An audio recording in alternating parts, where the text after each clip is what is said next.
आप लोग अपनी स्क्रीन के सामने एक फोटो देख रहे होंगे और आप लोग देखते हैं कि इसके कारनामों की वजह से जिस तरह से विवादित बयान दिए जाते हैं और बहुत सारी जगह आप देखिए हिंसाएं भी हुई, उसमें इसका नाम जुड़ा रहता है। इसका नाम है जाकिर नाइक। और अब तो आप देखेंगे भारत छोड़ चुका है, भगोड़ा घोषित हो चुका है। तो आज हम लोग इसके बारे में एक सामान्य चर्चा करेंगे। आप लोग अपनी स्क्रीन पर देख भी रहे हैं इसे। अगर जाकिर नाइक की अगर हम लोग जन्म की बात करें तो इसका जन्म कब होता है? 18 अक्टूबर 1965 को अब्दुल करीम नाइक और रोशन नाइक के यहाँ बॉम्बे भारत में इसका जन्म होता है। बॉम्बे यानी कि महाराष्ट्र की बात हो रही है, और महाराष्ट्र की हम लोग बात करते हैं तो मुंबई इसकी राजधानी है। और आप देखेंगे कि 1 मई 1960 में महाराष्ट्र को राज्य बनाया गया था। यहाँ विधानसभा में 288 सीटें देखने को मिलेंगी। विधान परिषद भी 78 सीटें हैं, राज्यसभा में 19 सीटें हैं, लोकसभा में 48 सीटें हैं। और इसकी सीमा गुजरात से, मध्य प्रदेश से, छत्तीसगढ़, तेलंगाना, कर्नाटक और गोवा से लगती है। और क्षेत्रफल में तीसरे नंबर पर है महाराष्ट्र, पहले पर राजस्थान, दूसरे पर मध्य प्रदेश, तीसरे पर महाराष्ट्र। इसका क्षेत्रफल है 3,07,713 वर्ग किलोमीटर में महाराष्ट्र फैला हुआ है।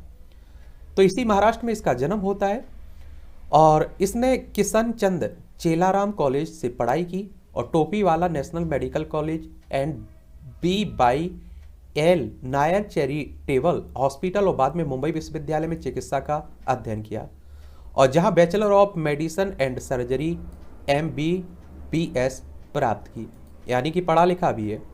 इसने पिता अब्दुल करीम नाइक की मदद से डोंगरी में एक इस्लामिक स्कूल की नींव रखी, और डॉक्टर जाकिर के पिता का महाराष्ट्र के बड़े नेता शरद पवार और पूर्व मुख्यमंत्री दिवंगत अब्दुल रहमान अंतुले से जान पहचान थी, और इस जान पहचान का इसने फायदा उठाया। इसके बल पर जाकिर का इस्लामिक स्कूल चल निकला और इसके बाद उसने कई मदरसे खोले, और साल 1991 में इस्लामिक रिसर्च फाउंडेशन की स्थापना कर वह मदरसों में मुस्लिम युवाओं को कट्टरता की ट्रेनिंग देने लगा। और उसके बाद जाकिर कुछ ही दिनों में खुद को इस्लाम का स्कॉलर कहलाने लगा, और इस तरह जाकिर का मजहबी दायरा बढ़ता गया और बीते 20 सालों में 30 से ज़्यादा देशों में 2000 से अधिक व्याख्यान दे चुका है। और जब भी व्याख्यान देता है कट्टरता का देता है, और इसीलिए आप देखते हैं इसका विरोध भी होता है। उर्दू के वरिष्ठ पत्रकार अजीब एजाज बताते हैं कि इस्लामिक व्याख्यान देने वाले जाकिर के पास सऊदी अरब, बहरीन आदि इस्लामिक देशों से बड़ी रकम पहुंचने लगी है। इसके बाद इसने इस्लामिक धर्मगुरु के रूप में खुद को स्थापित कर लिया। और जाकिर नाइक भारतीय मूल का एक इस्लामी उपदेशक है और एक गैर अरबी धार्मिक विद्वान और सार्वजनिक वक्ता भी है। वह इस्लामिक रिसर्च फाउंडेशन और पीस टीवी नेटवर्क का संस्थापक और अध्यक्ष है। ढाका के एक कैफे में बम धमाका हुआ था जिसमें आप देखेंगे 22 लोगों की मौत हुई थी, और जिसके बाद नाइक देश छोड़कर भाग गया था, और जिसके बाद मीडिया रिपोर्ट में दावा किया गया था कि बम विस्फोट करने वाला संदिग्ध नाइक के प्रशंसक था। और हालांकि हमले की जिम्मेदारी इस्लामिक स्टेट ने ली थी, और इंडिया टुडे के अनुसार हमलावरों में से एक ने बांग्लादेशी जांचकर्ताओं को बताया कि वह जाकिर नाइक के यूट्यूब चैनल के जरिए उसकी बातें सुनता था और उसकी काफ़ी ज़्यादा प्रभावित था उससे। और अगर आप लोग बांग्लादेश को देखना चाहें तो आप देखेंगे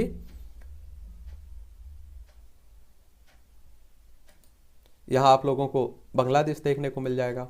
आप देखिए हमारा पड़ोसी पश्चिम बंगाल हो, असम, मेघालय, त्रिपुरा और मिजोरम आपको देखने को मिलेगा। ये पाकिस्तान पड़ोसी है।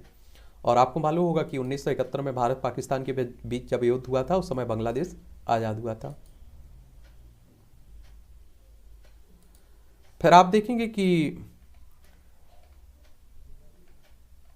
भारत में जाकिर नाइक पर कई आरोप भी लगे हैं। 2016 में आप देखेंगे इसने भागने के बाद से नाइक भारत कभी नहीं लौटा। उस पर टेरर फंडिंग, अवैध भाषा, सांप्रदायिक घृणा भड़काने, मनी लॉन्ड्रिंग जैसे कई आरोप लगे हैं।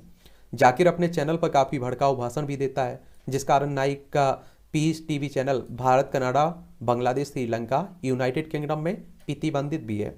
वैसे तो नाइक मलेशिया का स्थानीय निवासी है, लेकिन भारत ने 2020 में राष्ट्रीय सुरक्षा के मद्देनज़र उसके भाषण पर प्रतिबंध लगा दिया था। अगर आप लोग मलेशिया को देखना चाहें ना तो देखिए ये हमारा प्यारा भारत है और यहाँ से आप जाएंगे तो यहाँ मलेशिया आप लोगों को देखने को मिल जाएगा। और मलेशिया की अगर हम लोग बात करें ना, तो आप देखिए कुआलालंपुर इसकी राजधानी देखने को मिलेगी। और दक्षिण पूर्व एशिया में स्थित एक उष्णकटिबंधीय देश है ये, और दक्षिण चीन सागर से 2 भागों में विभाजित भी है, तो इससे यहीं रहता है। और मलेशिया सरकार भी इससे परेशान है, यहाँ तक कि मलेशिया में भी वो उसे भड़काऊ भाषण देने और हिंदू और चीनी समुदाय के बारे में टिप्पणी करके शांति भंग करने में हिरासत में भी लिया गया था। उस वक्त के मलेशियाई प्रधानमंत्री महाथिर मोहम्मद ने कहा था कि जाकिर नाइक केवल तब रोका जा सकता है जब ये साबित हो जाए कि वो हमारे देश के लिए खतरा है। हालांकि जब प्रधानमंत्री से ये पूछा गया कि अगर नाइक से ऐसी परेशानी है तो मलेशिया की सरकार उसे देश में रहने क्यों देती है, और इस पर उन्होंने कहा है कि हम एक ऐसी जगह खोजने की कोशिश कर रहे हैं जहां वह जा सके, लेकिन कोई भी उसे स्वीकार नहीं करना चाहता है। और आप देखेंगे कि कई हमारे देश के भगोड़े हैं जो अन्य देश में आप देखिए जाकर बैठे हुए हैं, मौज कर रहे हैं। भारत में आए, भारत में सेवा हो उनकी अच्छी तरह से, तब कुछ फर्क पड़े। नाइक के बेतुके बयान, नाइक को अक्सर उसके विचारों के लिए कड़ी आलोचना मिली है, खासकर उसके अलकायदा और ओसामा बिन लादेन के गुस्से समर्थन के बाद।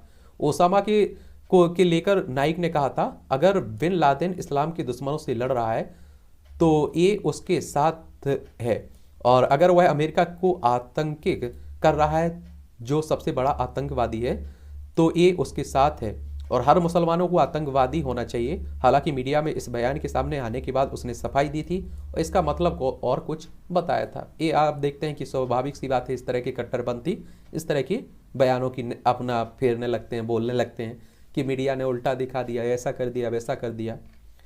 इसने समलैंगिकता और घरेलू शोषण पर भी अभद्र टिप्पणियां की थी।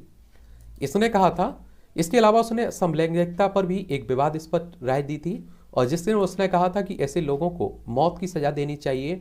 यही नहीं, उसने यह भी कहकर घरेलू शोषण का भी समर्थन किया था कि पुरुषों को अपनी पत्नियों को धीरे धीरे पीटने का अधिकार है। इसके अलावा नाइक ने हर धर्म को गलत बताते हुए गैर मुस्लिम धार्मिक स्थलों को तोड़े जाने का इस्लामिक स्टेट का समर्थन किया था। और नाइक ने कहा था कि यह इस्लामिक राज्य में चर्च या मंदिर को कैसे अनुमति दे सकते हैं जब उनका धर्म गलत है और जब उनकी पूजा गलत है। कुछ समय पहले आपने देखा होगा एक गोरखपुर में भी मंदिर पर हमला हुआ था, वो भी आप देखेंगे जाकिर नाइक से प्रेरित था। और कई तरह के इस तरह के सरफरे देखने को मिल जाते हैं जो इसके भाषण सुनते रहते हैं और उसके बाद उग्र हो जाते हैं, घटनाएं हिंसा फैलाने लगते हैं। तो ये एक कहानी है, आप कह सकते हैं कि इसके बारे में, जाकिर नाइक के बारे में।